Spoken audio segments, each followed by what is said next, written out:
Welcome back my YouTube channel. आज के इस वीडियो में लेकर आए हैं जनरल नॉलेज के टॉप 30 क्वेश्चन जो आपकी आगामी सभी परीक्षाओं के लिए हेल्पफुल होने वाले हैं। तो चलिए दोस्तों लेते हैं आज का पहला प्रश्न। पहला प्रश्न है, कौन सा सूचकांक भारत में गरीबी की तीव्रता की माप के लिए सबसे उपयुक्त है? बताइए दोस्तों, इम्पोर्टेंट प्रश्न है। कौन सा सूचकांक भारत में गरीबी की तीव्रता की माप के लिए सबसे उपयुक्त है? तो वह बहुआयामी गरीबी सूचकांक, यानी कि ऑप्शन राइट हो जाएगा। बहुआयामी गरीबी सूचकांक भारत में गरीबी की तीव्रता की माप के लिए सबसे उपयुक्त है। अगला क्वेश्चन है, कौन सा कार्यक्रम ग्रामीण भारत में गरीबी दूर करने हेतु था? बताइए दोस्तों, कौन सा कार्यक्रम ग्रामीण भारत में गरीबी दूर करने हेतु था? तो उपरोक्त सभी कार्यक्रम ग्रामीण भारत में गरीबी दूर करने के लिए चलाए गए। अगला प्रश्न है, बरल डेवलपमेंट रिपोर्ट किसका वार्षिक प्रकाशन है? बताइए साथियों, बरल डेवलपमेंट रिपोर्ट किसका वार्षिक प्रकाशन है? तो वो है IBRD, यानी कि सी ऑप्शन राइट हो जाएगा। IBRD का वार्षिक प्रकाशन है बरल डेवलपमेंट रिपोर्ट। अगला प्रश्न है, मानव विकास सूचकांक किस अर्थशास्त्री की देन है? बताइए दोस्तों, मानव विकास सूचकांक किस अर्थशास्त्री की देन है? तो वह है महबूब उल हक, यानी कि बी ऑप्शन करेक्ट हो जाएगा। महबूब उल हक की देन है मानव विकास सूचकांक। अगला क्वेश्चन है, निम्न में से कौन सा मानव विकास सूचकांक का हिस्सा नहीं है? बताइए दोस्तों, निम्न में से कौन सा मानव विकास सूचकांक का हिस्सा नहीं है? तो वह सकल नाम निवेश दर, यानी कि ऑप्शन राइट हो जाएगा। अगला प्रश्न है, मानव विकास सूचकांक का आधार क्या है?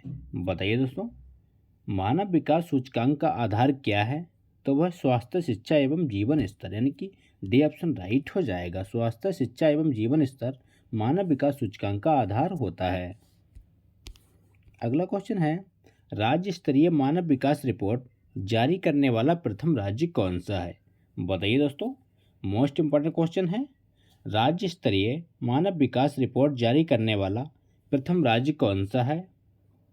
तो वो है मध्य प्रदेश, यानी कि बी ऑप्शन राइट हो जाएगा। वर्तमान में मध्य प्रदेश का मुख्यमंत्री कौन है? इसका आंसर कमेंट बॉक्स में दीजिए। अगला प्रश्न है, संयुक्त राष्ट्र विकास कार्यक्रम की मानव विकास रिपोर्ट की तर्ज पर भारत की पहली मानव विकास रिपोर्ट कब जारी की गई?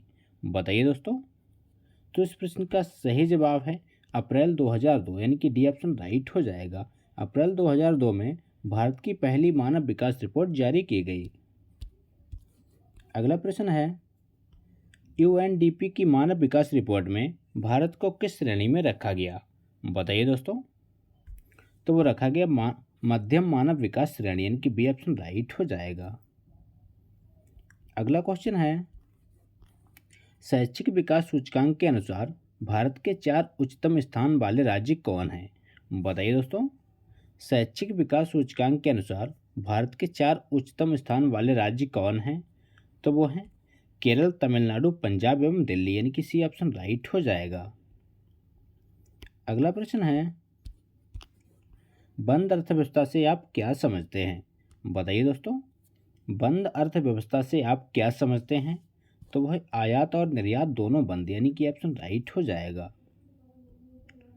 अगला क्वेश्चन है, भारत के किस राज्य में गरीबों में का प्रतिशत सबसे अधिक है? बताइए दोस्तों, भारत के किस राज्य में गरीबों का प्रतिशत सबसे अधिक है? तो वह उड़ीसा राज्य, यानी कि डी ऑप्शन राइट हो जाएगा। अगला क्वेश्चन है, भारत में निर्धनता के स्तर का आकलन किया जाता है? बताइए दोस्तों, भारत में निर्धनता के स्तर का आकलन किस आधार पर किया जाता है? तो वो किया जाता है परिवार के उपभोग व्यय के आधार पर, यानी कि बी ऑप्शन राइट हो जाएगा। परिवार के उपभोग व्यय के आधार पर भारत में निर्धनता के स्तर का आकलन किया जाता है। अगला प्रश्न है, किसी अर्थव्यवस्था में क्षेत्रों को सार्वजनिक और निजी में किस आधार पर वर्गीकृत किया जाता? बताइए दोस्तों, किसी अर्थव्यवस्था में क्षेत्रों को सार्वजनिक और निजी में किस आधार पर वर्गीकृत किया जाता है? तो वह उद्यमियों का स्वामित्व, यानी कि बी ऑप्शन राइट हो जाएगा। अगला प्रश्न है, मानव सूचकांक किसने बनाया था? बताइए दोस्तों, मानव सूचकांक किसने बनाया था? तो वो बनाया था यूएनडीपी ने, यानी कि ऑप्शन राइट हो जाएगा। यूएनडीपी के द्वारा मानव सूचकांक बनाया गया। अगला क्वेश्चन है, भारतीय अर्थव्यवस्था के उदारीकरण का अग्रदूत किसे कहा जाता है? बताइए साथियों, भारतीय अर्थव्यवस्था के उदारीकरण का अग्रदूत किसे कहा जाता है? तो वो कहते हैं डॉक्टर मनमोहन सिंह को, यानी कि ऑप्शन राइट हो जाएगा। डॉक्टर मनमोहन सिंह को भारतीय अर्थव्यवस्था के उदारीकरण का अग्रदूत कहा जाता है। अगला प्रश्न है, निम्न में से कौन सा मानव विकास सूचकांक में शामिल नहीं है? बताइए दोस्तों, कौन सा मानव विकास सूचकांक में शामिल नहीं है? तो वह सामाजिक असमानता, यानी कि बी ऑप्शन करेक्ट हो जाएगा। सामाजिक असमानता मानव विकास सूचकांक में शामिल नहीं है। अगला क्वेश्चन है, भारत की खोज किसने की? बताइए दोस्तों, भारत की खोज किसने की थी? तो सभी को पता होगा इसका राइट आंसर। तो इस प्रश्न का राइट आंसर है वास्को डी गामा, यानी कि बी ऑप्शन राइट हो जाएगा। अगला प्रश्न है, ग्रीष्मकालीन मानसून हिंद महासागर से चलने के कारण होते हैं। बताइए दोस्तों, ग्रीष्मकालीन मानसून हिंद महासागर से चलने के कारण होते हैं। तो वह शीत व शुष्क, यानी कि ऑप्शन राइट हो जाएगा। ग्रीष्मकालीन मानसून हिंद महासागर से चलने के कारण शीत और शुष्क होते हैं।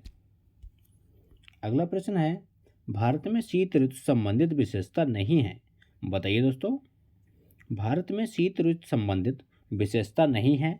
तो वह इस ऋतु में हवाएं तेज गति से चलती हैं, यानी कि सी ऑप्शन राइट हो जाएगा। इस ऋतु में हवाएं तेज गति से चलती हैं, ये शीत ऋतु संबंधित विशेषता नहीं है। अगला क्वेश्चन है, एशिया महाद्वीप में सर्वाधिक वायुदाब तंत्र किस क्षेत्र के पास रहता है?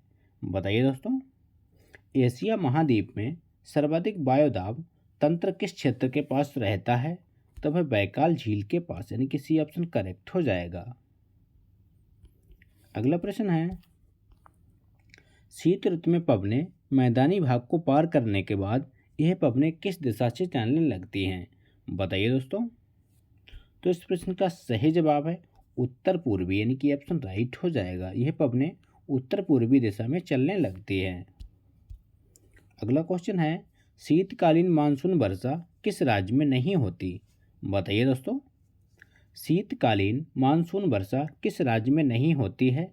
तो वह महाराष्ट्र, यानी कि सी ऑप्शन करेक्ट हो जाएगा। महाराष्ट्र राज्य में शीतकालीन मानसून वर्षा नहीं होती है। अगला प्रश्न है, शीतकालीन वर्षा का अधिकतम भाग किस राज्य को प्राप्त होता है? बताइए दोस्तों, शीतकालीन वर्षा का अधिकतम भाग किस राज्य को प्राप्त होता है? आपके ऑप्शन है हरियाणा, तमिलनाडु, हिमाचल प्रदेश या पंजाब। तो इस क्वेश्चन का राइट आंसर है तमिलनाडु, यानी कि बी ऑप्शन राइट हो जाएगा। अगला क्वेश्चन है, आकाश का रंग पीला किस ऋतु में दिखाई देता? बताइए दोस्तों, आकाश का रंग पीला किस ऋतु में दिखाई देता है? तो वह वर्षा ऋतु, ग्रीष्म ऋतु और शीत ऋतु, यानी कि उपरोक्त सभी ऋतुओं में आकाश का रंग पीला दिखाई देता है। अगला क्वेश्चन है, भारत में कुल वर्षा का कितने प्रतिशत भाग दक्षिण पश्चिमी मानसून से प्राप्त होता है? बताइए दोस्तों, तो इस क्वेश्चन का राइट आंसर है 19%, यानी कि डी ऑप्शन राइट हो जाएगा।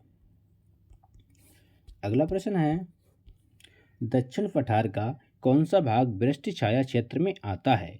बताइए दोस्तों, दक्षिण पठार का कौन सा भाग वृष्टि छाया क्षेत्र में आता है? तो वह पूर्वी भाग, यानी कि ऑप्शन राइट हो जाएगा। पूर्वी भाग वृष्टि छाया क्षेत्र में गिना जाता है। अगला क्वेश्चन है, किस शाखा से मेघालय के मौसिनराम नामक स्थान पर 1300 सेंटीमीटर से भी अधिक वर्षा होती है?